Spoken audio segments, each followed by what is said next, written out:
श्री स्वामी समर्थ. स्वागत आहे तुमच या माझ्या यूट्यूब चॅनेलमध्ये. व्हिडिओ आवडला तर नक्की सबस्क्राईब करा. गुढीपाडव्याला लोक आपली घरे स्वच्छ करतात आणि मुख्य प्रवेशद्वारावर रांगोळी काढतात आणि आंबा किंवा अशोकाच्या पानांनी घराला तोरण बांधतात. घरासमोर एक ध्वज लावला जातो आणि त्याशिवाय एका भांड्यावर स्वस्तिक बनवले जाते आणि त्याभोवती रेशमी कापड गुंडाळले जाते. या दिवशी सूर्यदेवाच्या पूजेसोबतच सुंदरकांड, रामरक्षा सूत्र आणि देवी भगवतीची पूजा केली जाते आणि मंत्रांचा जप केला जातो.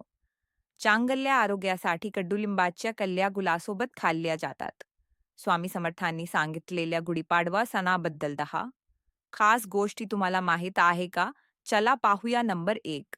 नव संवत्सर मार्च 30, 2025 रोजी हिंदू नववर्ष आणि नव संवत्सर विक्रम संवत 2016 काव्ययुक्त चा प्रारंभ होईल. या दिवशी चैत्र शुक्ल प्रतिपदा आहे.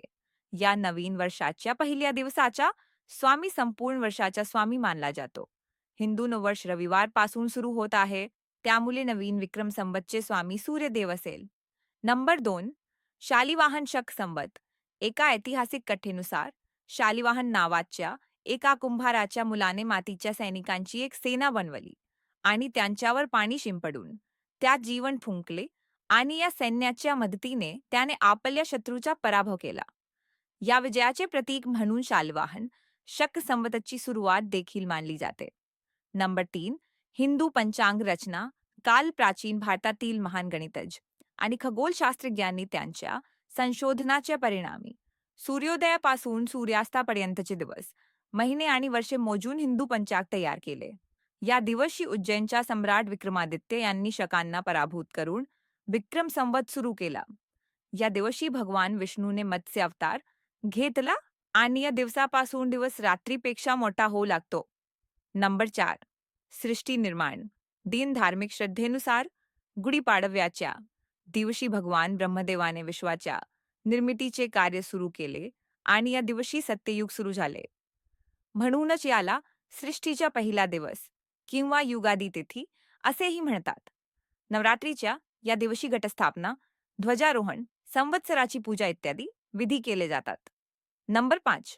वानरराज बालीवर विजय. रामायण काळात जेव्हा भगवान रामाची भेट सुग्रीवशी झाली आणि त्यांनी श्रीरामांना बालीद्वारे केले जात असलेले अत्याचार याबद्दल सांगितले, तेव्हा भगवान रामाने बालीचा वध केला आणि लोकांना त्याच्या कुशासनातून मुक्त केले. असे मानले जाते की हा दिवस चैत्र प्रतिपदा होता, म्हणून या दिवशी गुढी किंवा विजयध्वज फडकवला जातो. भगवान राम अयोध्या परतले. धर्म शास्त्राप्रमाणे गुढीपाडव्याच्या दिवशी रावणाचा वध केल्यानंतर भगवान राम, माता सीता आणि भाऊ लक्ष्मण यांच्यासह अयोध्येत परतले. नंबर 6. छत्रपती शिवाजी महाराजांनी पहिल्यांदाच हा उत्सव साजरा केला असे मानले जाते की जेव्हा मराठा राजा छत्रपती शिवाजी यांनी मोगलांवर विजय मिळवला, तेव्हा त्यांनी पहिल्यांदा गुढीपाडव्याचा सण साजरा केला. तेव्हापासून महाराष्ट्रातील प्रत्येक जण हा सण मोठ्या उत्साहाने साजरा करत आहे. नंबर 7. पिकाची पूजा करण्याचे महत्त्व. गुढीपाडवा हा मराठी लोकांसाठी नवीन हिंदू नववर्षाची सुरुवात आहे. या दिवशी लोक पिके इत्यादींची पूजा करतात. नंबर 8. भगवान राम अयोध्या परतले. धर्मशास्त्राप्रमाणे गुढीपाडव्याच्या दिवशी रावणाचा वध केल्यानंतर भगवान राम, माता सीता आणि भाऊ लक्ष्मण यांच्यासह अयोध्येत परतले. नंबर 9. कडुलिंबाची पाने खाण्याची परंपरा. गुढीपाडव्याला लोक कडुलिंबाची पाने खातात अशी परंपरा आहे. गुढीपाडव्याला कडुलिंबाची पाने खाल्ल्याने रक्त शुद्ध होते आणि आजारांपासून आराम मिळतो असे मानले जाते. नंबर 10. सूर्यदेवाच्या उपासनेचे महत्त्व. गुढीपाडव्याला सूर्यदेवाची विशेष पूजा केली जाते.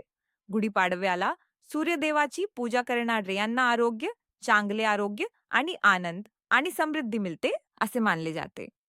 कमेंटमध्ये नक्की लिहा. श्री स्वामी समर्थ.